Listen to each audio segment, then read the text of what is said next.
What is the cause of temptation? Why is it that we are tempted, and why is it that we fall into temptation? Is that because of God? Is that because of Satan? Is that because of your own sin? Let's talk about that today. This is a Truth Transforms Truth Nugget, a daily dose of truth for your daily transformation.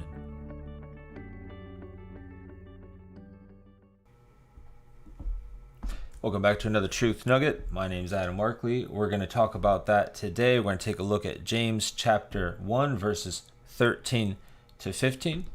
And as we do that here, let me get this to switch to the right screen. There we go. So we're going to go ahead and do that. Sorry for the late start on this. I do have a sermon prepared that I'll be getting to very soon here. But today we're going to dive into the text, and we're going to take a look at a few things here. First thing, just to get us started, and mainly we're going to take a look at then 5 quotes about temptation. And we're going to dive deeper into James chapter 1, verses 13 to 15 tomorrow as I get the sermon prepared. It appears the audio sermon, or no, it's a video sermon, but the beginning of it was actually cut off. So I need to do something extra there with it. So let's go ahead and get to the text here. So James 1, verses 13 to 15, we will read it. Let's review where we've been. We've been walking through James. We took a look at the beginning here. James is beginning the letter, and he has his greeting. We won't review all of that or anything, but we're talking about the that we need to count it all joy during trials. That's really kind of the focus there at the beginning. This is all during great trials. There are trials of various kinds. We need to count it all joy, and it will be testing our faith, and the testing of our faith produces steadfastness. Verse 4, and let steadfastness have its full effect, that you may be perfect and complete, lacking in nothing. Now, if any of you lacks wisdom, let him ask God, who gives generously to all without reproach, and it will be given him. And that was the second message, was all about wisdom. So the first message was about having a faith. This whole thing is about having a faith that works. We have a faith that works, a faith that is transformative, a faith that is a true faith in God will be transforming your heart, your mind. It will have transformed you upon conversion, and it will continue to transform you as you grow in your walk with the Lord. And then we will see continual growth. And so we see in the first verses 1 to 4 that it is a faith that works in trials. It is a faith that works in trials. Trials bring about maturation. There is a maturing process there, and we face trials of various kinds. These are all kinds of different trials. There are trials that are brought on by, sometimes they're brought on by your sin. Sometimes they're brought on by someone else's sin. Sometimes they're brought on by both people's sins, several people's sins, and then, of course, they're brought on at times just simply through the course of life, that we live in a broken world. So it is ultimately brought on by sin. It is brought on by the sin of Adam and Eve in the garden. That's what caused sin to enter into this world. But it is because of that sin that we have terrible things happen, and we have different trials in our life, and God uses those trials to mature us. God uses those trials to grow us up in the faith. So we need to have a faith that works in trials. Well, then we saw that we need to have a faith that seeks God's wisdom. We need to have a faith that seeks God's wisdom, and we seek God's wisdom during those times of trials. That's in verses 5 to 8, and God will give generously the wisdom that we need. We need to ask for that wisdom, ask it in faith. Do not doubt, because God will pour out his wisdom for us during those times of trials, so that we will best know the attitudes that we need to have. We will best know how to trust God. We will best know the decisions to make and everything that needs done during those trials. Verses 9 to 11, we talked a little bit about the rich and the poor, and we are moving on now to we'll just start in verse 12 here. Verse 12, blessed is the man who remains steadfast under trial, for when he has stood the test, he will receive the crown of life, which God has promised to those who love him. Verse 13, let no one say when he is tempted, I am being tempted by God. For God cannot be tempted with evil, and he himself tempts no one. But each person is tempted when he is lured and enticed by his own desire. Then desire, when it has conceived, gives birth to sin, and sin, when it is fully grown, brings forth death. And so there's so much that we see in that passage there, and one thing that we see is that God is not the tempter. God is not the tempter, for God cannot be tempted with evil, and he himself tempts no one. God is not the tempter. We cannot be blaming God for our sin. We cannot be blaming God for the temptations that we experience, and we cannot be blaming God for temptations from situations that we shouldn't be in the first place. God is not the tempter. But can we blame Satan? Can we blame Satan for our sin? We cannot blame Satan for our sin, but we do see that Satan is the tempter. Satan is absolutely the tempter, and we must not overlook that. We must not give Satan credit for sin, but Satan and his deception and his temptation must be taken seriously. And there is definitely a tendency in some camps to overemphasize Satan and blame Satan for sin. And there is definitely a tendency in other camps to underemphasize Satan and underemphasize spiritual warfare and act as if Satan doesn't exist. And that's just as wrong. Satan is very real. Satan is going around as a roaring lion, seeking someone who he may devour, as it very clearly says in 1 Peter 5:8. It says the following. Peter's writing, and he says, be sober-minded, be watchful. Your adversary, the devil, prowls around like a roaring lion, seeking someone to devour. We are to be sober-minded. There are things that have happened recently that should cause us to be sober-minded. We need to be watchful at all times. We need to keep a close watch on the faith, on our doctrine. That's true. That's in the context of writing to Timothy. That's definitely true of pastors, but that's true of every single believer out there. Keep a close watch on your life and on your doctrine. That is not just for pastors. That is applied to Timothy as he's pastoring the church in Ephesus. Absolutely. That is Paul's warning to him. That is Paul's admonition to him.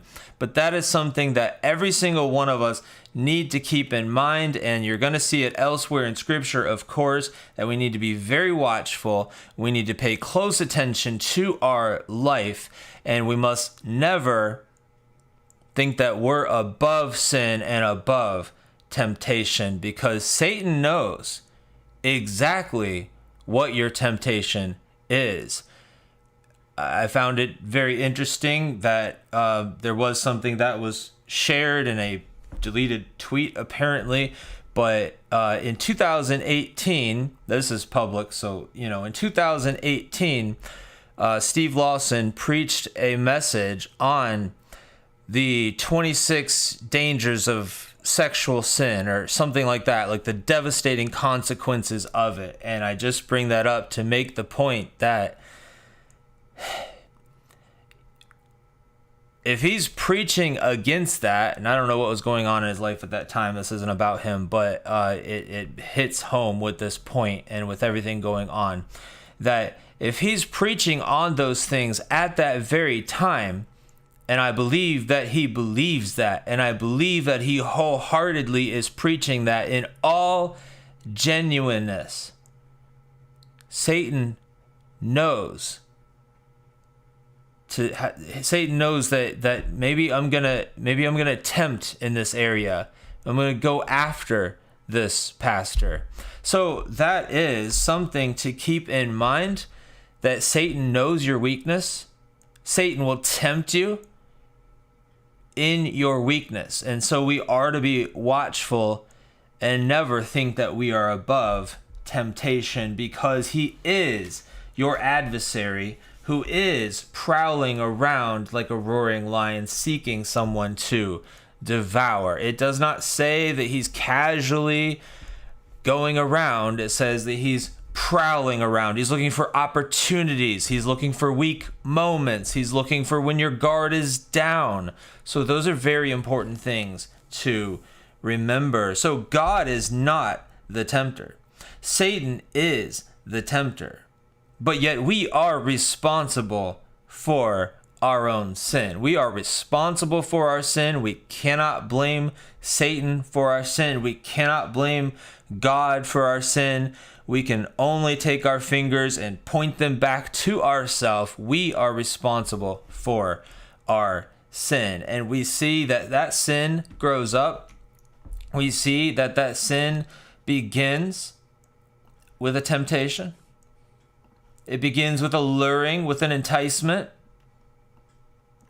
And then that desire is cultivated. That desire is given into. And that desire, when it has conceived, that desire is now being born. That desire is turning into a sin. The temptation, well, let me be specific. The temptation is not a sin. The desire is sinful. It is a sinful desire. But that sinful desire is actually giving birth to a greater sin. It's giving birth to sin, and that sin is now growing up.